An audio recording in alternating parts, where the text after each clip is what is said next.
Hey everybody, it's Bob here, and in this video we're going to go over some tips and tricks to help get you to the front of the line when you're approaching sponsors. There's a right way and there's a wrong way to approach sponsors. It's becoming more and more competitive every day. But in this video we'll give you a couple tips that'll help kick you to the front of the line when it comes to talking to potential sponsors. And then at the end of this video we have a special announcement. It's over 2 years in the making, and we're really excited to tease it tonight just a little bit. And you'll see why this new swag is going to be really cool, and we're excited about it. So stay tuned for that announcement. All right, so let's get going right after this short intro. Let's go. For fishing tips and tricks, and for tips on how to make money in the outdoor niche using social media, subscribe to our channel and hit the bell to be notified when new videos are posted on Tuesdays and Fridays. All right, so let's just make an assumption before we get to the 3 tips.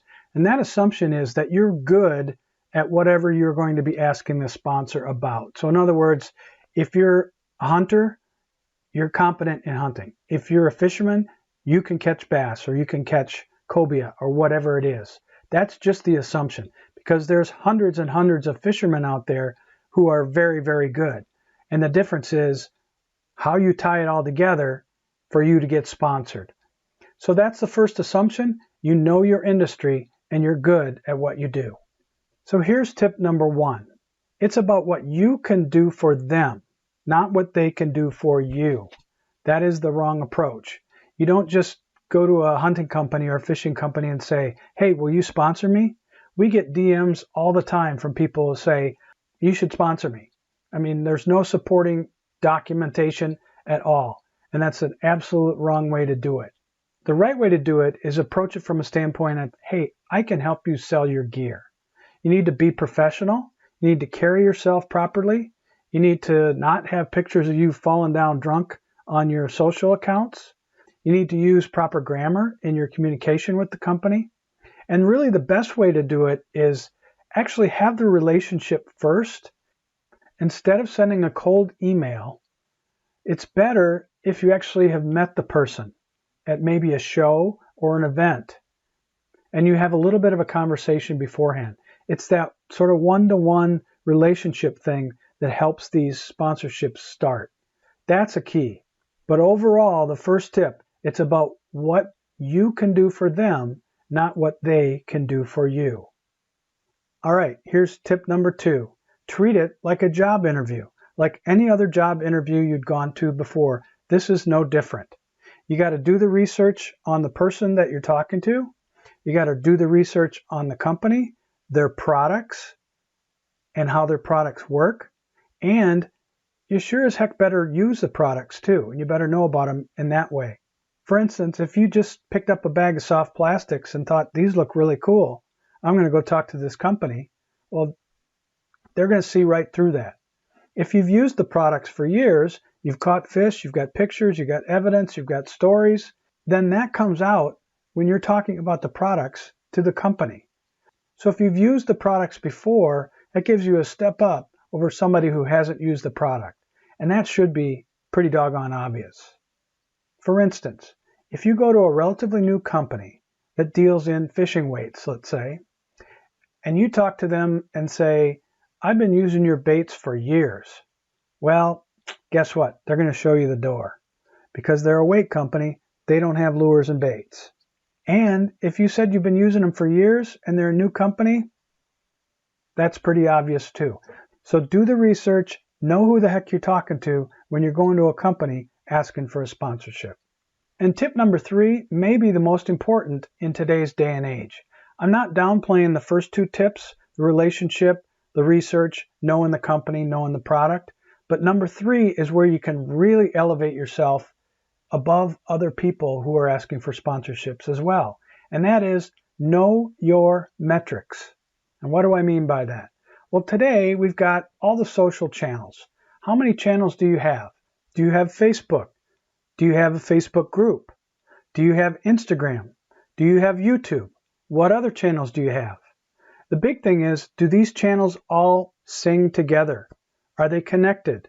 Are the calls to action on all these channels aimed at getting the best out of each one? Do you use each one to grow the other? And how much engagement do you have on each channel? It's not necessarily the size of your audience, it's the engagement that you get on your channels. And the big one, do you have an email list? Many people will say, I don't need an email list. Heck with that. Well, guess what? Do you own YouTube? Do you own Facebook? Do you own Instagram? No, you don't. But when you have an email list, that's something that you own.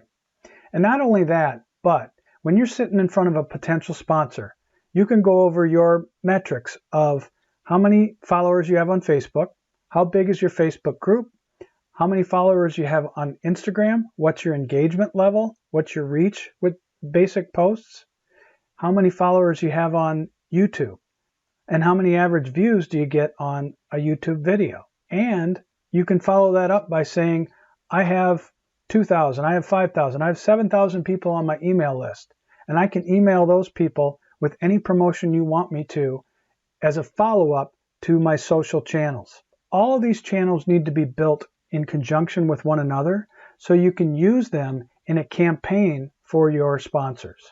You'll get better results if you can email, if you can post on Facebook, if you can post on Instagram, and if you can create a YouTube video all around the same theme or the same product. Your sponsor will be much, much happier with you. And if you have all these channels singing together the right way, you're going to be way ahead of everybody else who's going in to these brand managers and asking for a sponsorship. So if you've ever gone to Canva.com, it's one of the best resources for creating graphics for social media. Let's go look and I'll show you what I mean. Let's talk about building your media kit. If you go to Canva.com, you'll see that they have all kinds of different templates where you can create designs for just about anything. Channel art, logos, flyers, social, cards, posters, it just goes on and on. This is a fantastic resource. So if I go back up here and I type in Media Kit,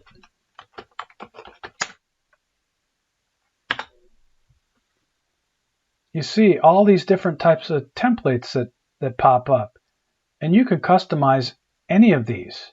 So you just have to pick one that sort of suits your fancy right out of the gate, and then you can go in and change colors. We're going to pick this one as just an example. So I can go in and I can change the font.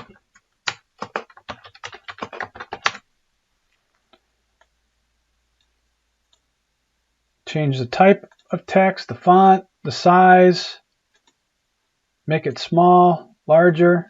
You can do anything you want in here. Change the color of the background. You want to go blue.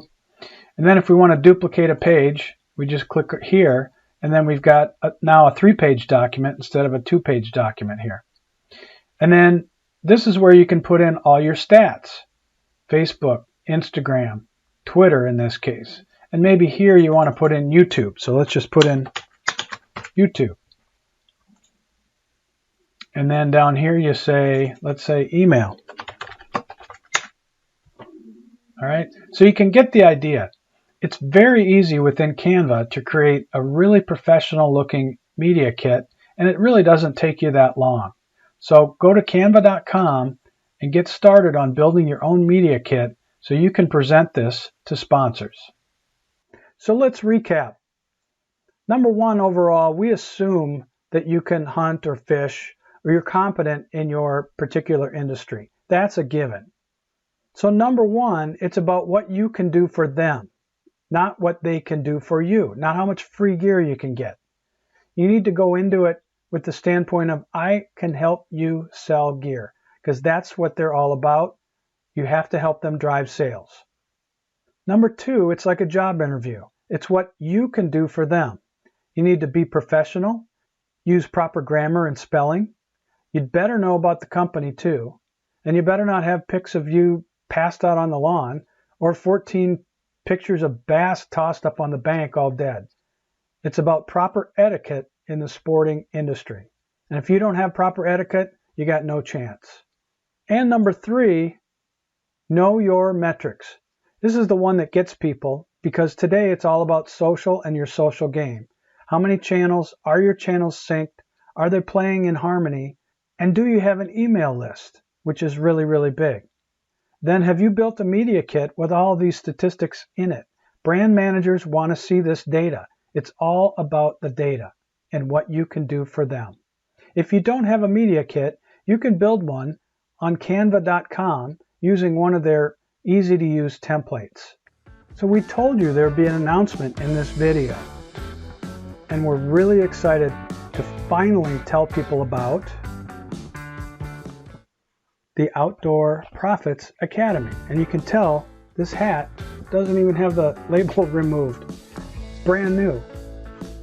But we will have a study course that you can go through at home at your own pace. It'll be roughly 4 hours when it's completed. We have our alpha students ready to go through the course right now, and we cannot wait to hear what they say about it. It's designed specifically for the outdoor niche. We know there's a lot of people who are looking for help putting their social channels together like I talked about. So click the link below and get in on the early release list so you'll get discounts for when this program is released to the general public in the very, very near future. We're excited. I hope you are. Thanks for watching this video. Hope you got some great tips on how to organize your social channels so that you're a better fit for sponsors when you approach them. And as always, thanks for watching. We appreciate you, and we'll see you in the next video.